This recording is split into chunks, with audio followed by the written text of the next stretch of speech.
All right, guys. So you're welcome to Crypto Things Plus.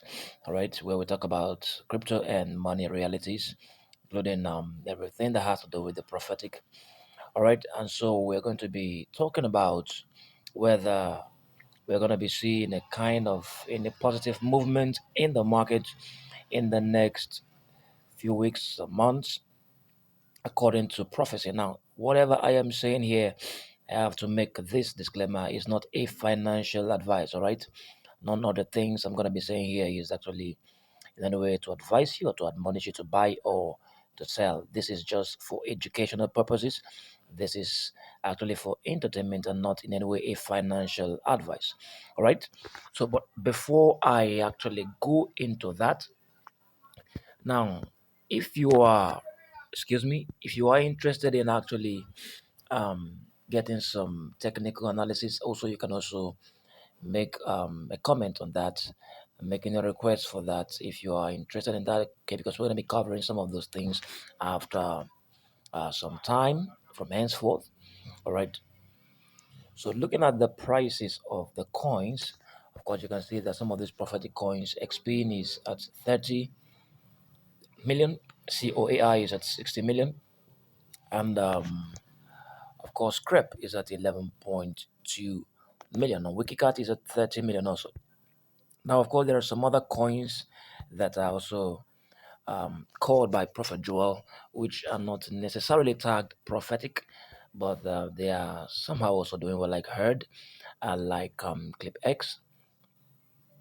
All right, so before we go into this, I want to make this important statement that prophecies are actually a roadmap into the future, and the Bible actually says it very clearly that we should not despise prophesying, and the Bible also says that we should believe the Lord our God and we shall be established, and that we should also believe his prophets and we will prosper. All right. And there are some instances in the Bible where it's been very clearly shown to us the kind of thing that happened to people that actually despise prophecy. For instance, it was in the book of the Kings. Let me just look up that scripture so that you will see where the man of God actually made a very powerful prophetic statement and somebody countered it, and then eventually the person had to smart for it. All right, when Elisha the prophet made a statement, when he prophesied that a barrel of meal and a barrel of wheat will be sold for a shekel at the gate of Samaria. Okay, that's in Second Kings chapter 7 from verse 1. It says, Then Elisha said, Hear ye the word of the Lord. Thus saith the Lord, tomorrow about this time a measure of fine flour uh, be sold for a shekel, and 2 measures of barley for a shekel in the gate of Samaria. Now, if you read down, you will find out that the Lord on whose hand the king leaned actually countered this. And when this prophecy came to pass, the prophet actually declared to him that this thing is going to come to pass, but that you will not partake of it. Now, when that thing happened, it actually happened at the gate of Samaria that, of course, after the lepers went and had access to the resources of the enemies and brought the news to the people, there was actually a rush. And so the Lord on whose hand the king leaned, who was at the gate, was trampled upon because he despised prophesying. All right. And I have to also make this very clear to us that prophecies are also subject to prophecies are subject to several other factors, especially when it has to do with what you call the revelatory dimension of the prophetic. Right, there are two dimensions to the prophetic. There is the declarative, where there is an affirmation with authority that literally creates the situation, and then there is also what you call the revelatory dimension, which actually reveals. Now, the revelatory dimension has the tendency for there to be a kind of a variability. All right, it is not necessarily um, uh, stamped in such a way that it cannot be altered. For instance, in the case where the man of God was told to go and tell Hezekiah, I think that's in Isaiah, he was told to go and tell Hezekiah in Isaiah chapter 38 that what is going to happen is that he should actually put his house in order. Of course, if you just read from chapter 38 verse 1. All right. It says, put your house in order, you will die, and all of that. And the Bible says in Isaiah chapter 38, verse 2, that Hezekiah turned his face toward the wall and prayed. And it altered that prophecy. All right, even though it was from the man of God Isaiah, but it was a revelation, and therefore it was subject to circumstances. And in this case, it was the prayer of Hezekiah that actually turned around that prophetic statement. All right.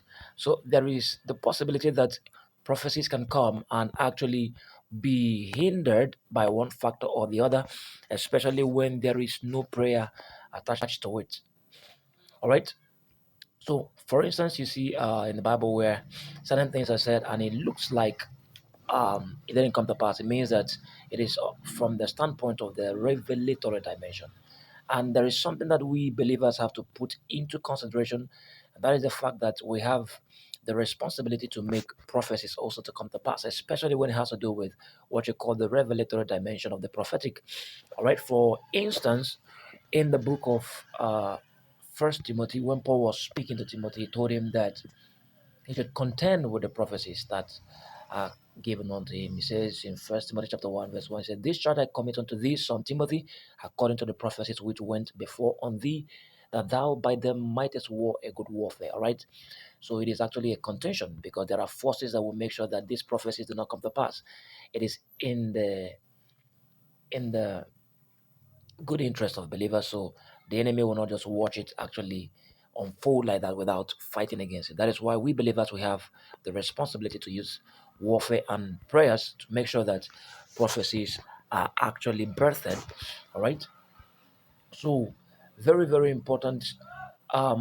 We need to pray. Okay. There are things, there is a wealth transfer that needs to happen, and it's gonna happen. It's just that the enemy is fighting against it. So quickly I'm gonna be showing you some of the prophecies that actually had been on recently, and the most recent one is the one I'm going to be giving particular attention to, and that is the one that was given by Prophet Joel Ogebe. All right.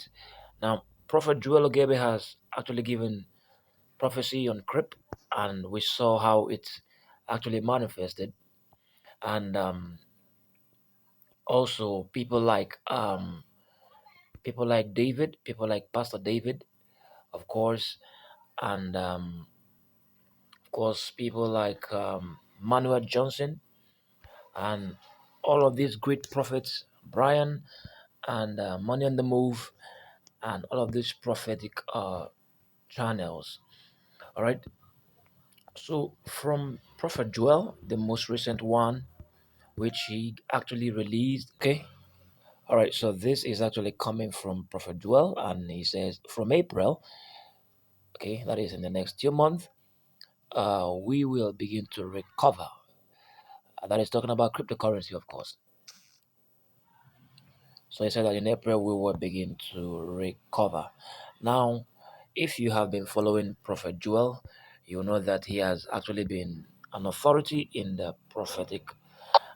Okay, he prophesied on Shiba Inu, and Shiba Inu ran to billions, and also he prophesied on crepe. These prophecies coming from these great men of God are largely on, like I said, on the fact that they were revealed to them. So they were actually given a revelation.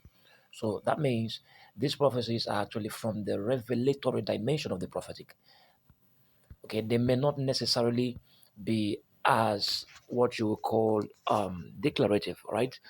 They see in a vision and then God shows them something, and then they come and say it on the internet.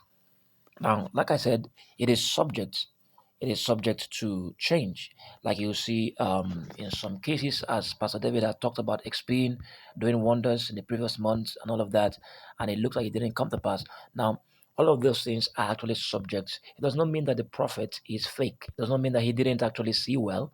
Just that there are factors that could have militated against some of those things and caused that they did not actually come to pass. Or sometimes also it could be that with regard to the timing, it may not exactly be the time that they actually got.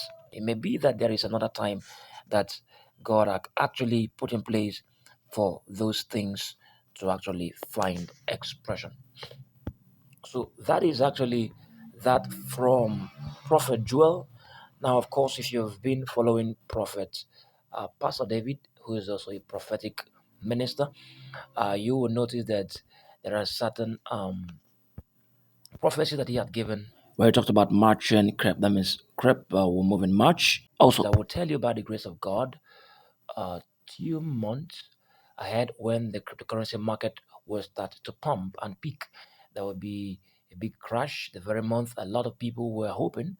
2 months after, you have the bull run. Stop guessing when, and in all humility, I think some prophets are guessing that's the completion of it here.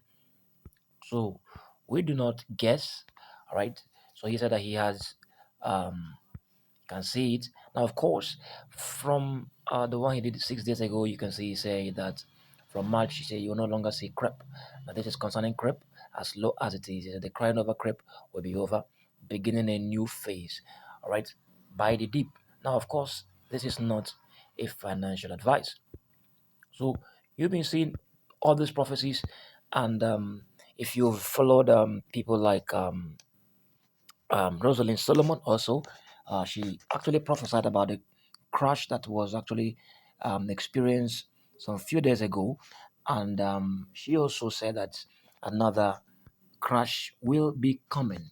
All right, she said that another crash will be coming, so you have to prepare for that. We don't know when that is going to be, and if you've been following Money on the Move, some of these things are coming from the YouTube uh, videos, some of them live. All right.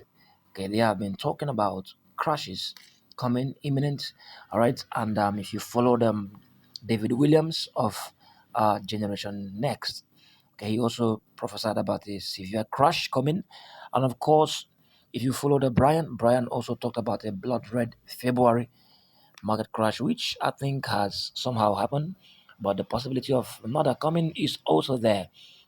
All right, and Prophet Benjamin Jacques also relayed a vision from God a few days ago of the Iraqi dinar revaluation after the market stumbled, then absolutely crashed to the mud. So all of these things are actually prophetic statements. All right, now the essence of this is so that you can actually pray and ask God to also give you your own revelation. That is why these things are actually subject to change. If you've been following this prophet, you will notice that there has been a track record of verified prophecies coming to pass. So there is no need to that, and there is no need to begin to call them fake. Please avoid that. All right. Right. If you come to the chart, this is crepe chart. You can see that crepe has actually come back down to the region of 6 million, where it actually had some level of consolidation before it actually took another very positive turn and then came back after the crash. And if you look at it very closely, you can see it is very close to that very region. So this may be a good time to buy. This is not a financial advice, but this may be a good time to buy crepe as it is cheap at this level. All right, and if you also look at Wikicat has also come down to a level of 30 million, which is also very cheap at this level. After it ran up to about 250 some million. So I think, but this is not a financial advice. I think this is a good level to actually buy some of these coins, um, especially if you are for long-term holding. All right, and that also goes for OCCATs and COAI and XPIN. So if you've watched this far, please like this video, and if you have not subscribed, kindly subscribe. And I'm gonna see you on another one. God bless you.